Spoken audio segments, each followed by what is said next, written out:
Sorti le 15 novembre 2013 en Europe pour la modique somme de 399 € et vendu à plus de 100 millions d'exemplaires à l'heure où j'enregistre la vidéo, la PS4 a été la première console que j'ai achetée le jour de sa sortie. J'ai décidé pour cette vidéo de vous faire un petit top 10 des meilleurs jeux sur cette console. Évidemment avec plus de 4500 jeux sortis, les top 10 diffèrent pas mal et voici le mien, c'est parti.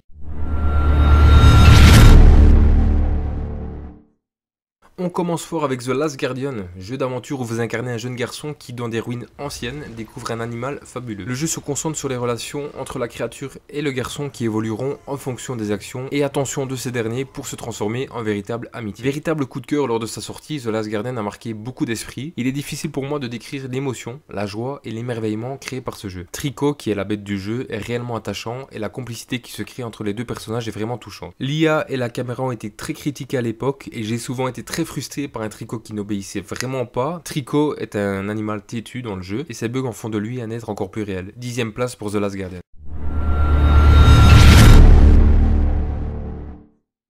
Assassin's Creed est une licence devenue culte avec ses jeux tout aussi excellents les uns que les autres. Pour la 9e place, j'ai choisi Assassin's Creed Unity où vous incarnez Arnaud Victor d'Orient à l'époque de la Révolution française, jeune assassin évoluant dans le Paris de 1789, où le joueur doit faire face à la corruption qui s'est répandue en France. Pour être honnête avec vous, je n'ai pas joué à beaucoup d'Assassin's Creed, mais Unity est clairement le jeu où j'ai passé le plus de temps sur PS4, je l'ai terminé à 100% avec le platine. J'adorais me balader dans un Paris vraiment très bien modélisé pour l'époque, avec des bâtiments créés à l'échelle réelle qui sont époustouflants. Les intérieurs sont très détaillés et très beaux. Le scénario reste très classique mais on se prend vite au jeu et l'histoire m'avait bien plu. Une mission qui m'a particulièrement marqué est celle où vous êtes sur la tour Eiffel et vous traversez les époques jusqu'à la Seconde Guerre mondiale, c'est un vrai régal. Certes ce n'est pas le meilleur jeu de la série mais juste pour la beauté de Paris, 9e place pour Assassin's Creed Unity. Si je mets GTA V aussi bas dans ce classement, c'est pour ne pas faire doublon avec le classement que j'avais fait sur la PS3. Pour rappel, GTA V est un open world qui vous place dans la peau de 3 personnages, Michael, Trevor et Franklin, qui ont élu domicile à Los Santos dans la région de San Andreas. Le jeu est comme sur PS3, mais en plus optimisé et plus beau. Techniquement irréprochable, la démesure est de mise avec une carte d'une immense taille et des activités annexes passionnantes à réaliser. Le jeu est jouissif, violent et vulgaire, doté d'une bande-son d'une quinzaine de radios collant parfaitement à l'univers du jeu. Inclure 3 personnages dont tout oppose avec un caractère et des compétences différentes est une excellente idée. Ayant marqué la PS3, GTA V est encore meilleur sur PS4.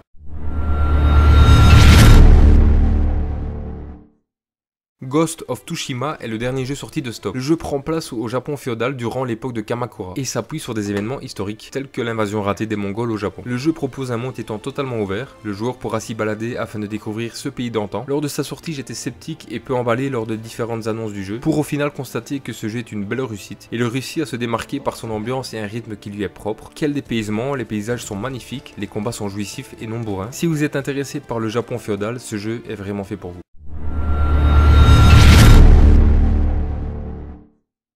On enchaîne avec The Last of Us Partie 2, nous retrouvons Joel et Ellie plus déterminés que jamais à éradiquer les infectés jusqu'au dernier. Se déroulant à nouveau dans un monde post-apocalyptique, le duo toujours soudé devra prendre des décisions qui s'imposent afin de survivre un seul jour de plus à cette pandémie. Après la claque mise par The Last of Us premier du nom, logiquement la suite était très attendue et a beaucoup divisé lors de sa sortie. Avec un tel public de fans, tout le monde ne pouvait être satisfait de cet épisode 2. Le jeu est logique et très cohérent, du pur The Last of Us, un ascenseur émotionnel permanent, ce jeu est vraiment poignant, magnifique et fait retourner les tripes. Ellie est badass mais toutes ses émotions sont folles et personne ne peut rester de marbre en bien ou en mal. Qu'on aime ou non la suite de l'histoire, le jeu reste excellent.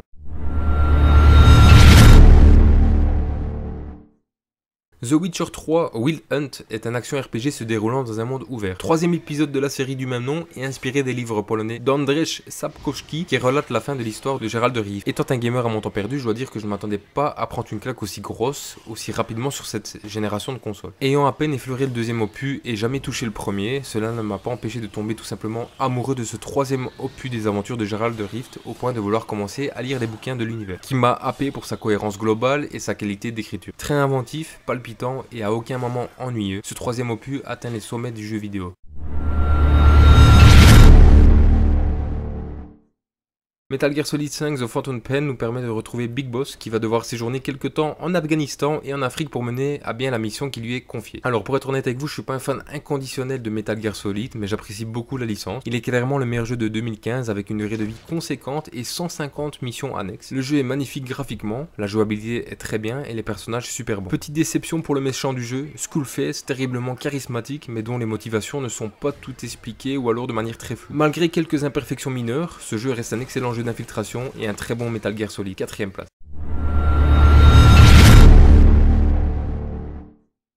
Uncharted 4, la fin d'un voleur en français parce qu'en anglais mon accent est dégueulasse, vous permet d'incarner Nathan Drake, le célèbre explorateur qui devra révéler le complot qui se cache derrière un légendaire trésor de pirate. On est clairement sur le meilleur épisode de la saga, je ne vois aucun jeu d'action, plateforme, aventure qui peut rivaliser avec Uncharted 4. Je n'ai pas pu m'empêcher de prendre des screens en vrac à l'époque tellement les décors m'ont marqué. L'histoire est très bien ficelée encore une fois, les personnages toujours aussi attachants. Naughty Dog réussit la prouesse de faire avancer l'histoire sans mettre la pression et nous laisse le choix, soit d'avancer en ligne droite ou d'explorer, de discuter, de nager, de fouiller ou découvrir des paysages. Uncharted est un excellent jeu d'aventure et conclure cette saga sur un épisode aussi exceptionnel mérite largement sa 3e place.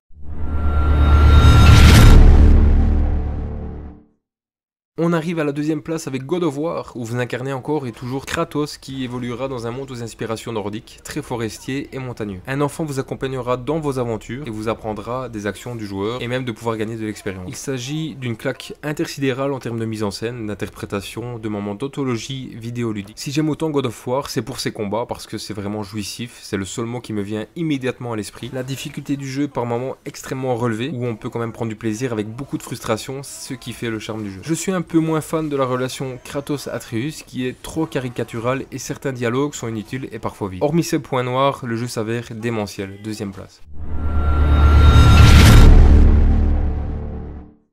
Suite du précédent volet multi-récompensé, Red Dead Redemption 2 nous permet de nous replonger dans une ambiance western synonyme de vastes espaces sauvages et villes malfamées. L'histoire se déroule en 1899, avant le premier Red Dead Redemption, au moment où Arthur Morgan doit fuir avec sa bande à la suite d'un braquage raté. Je dois vous avouer que je n'ai jamais terminé le jeu parce que j'étais un petit peu lassé vers la fin, mais juste pour le travail effectué par Rockstar qui est démentiel pour le développement de ce jeu, je ne pouvais faire de la mauvaise foi et je me devais de le mettre en première place. Il s'agit du meilleur open world jamais paru, le jeu est une claque monumentale, un étalon graphique qui met à l'amende tous les AAA de ces dernières années. Le titre nous plonge dans un open world immense, vraiment beau, très diversifié, que ce soit des grandes plaines, des déserts, des montagnes, des marais, des forêts, des grandes villes. Le jeu parvient à l'exploit de proposer un open world immense mais aussi très dense, très organique, très cohérent et surtout vivant. Il y a toujours quelque chose à faire, que ce soit explorer, un inconnu à qui parler, sauver ou même le tuer. Ce n'est pas le genre de jeu que l'on consomme en 30 heures et que l'on pose sur une étagère pour dire qu'on a terminé. C'est une vraie aventure, une épopée qui marque et qui nous immerge tout comme le premier. Les qualités gomment largement les petits bugs qui surviennent de temps en temps. Rockstar signe un coup de maître et sans doute le meilleur jeu de toute l'histoire, Red Dead Redemption 2 est the GOAT de la PS4. Voilà, c'est sur ce jeu que se termine ce top. J'espère que la vidéo vous a plu. Évidemment, n'hésitez pas à me dire vos jeux préférés sur PS4. Abonnez-vous, likez, partagez et je vous dis à la prochaine pour de nouvelles vidéos. Salut à tous.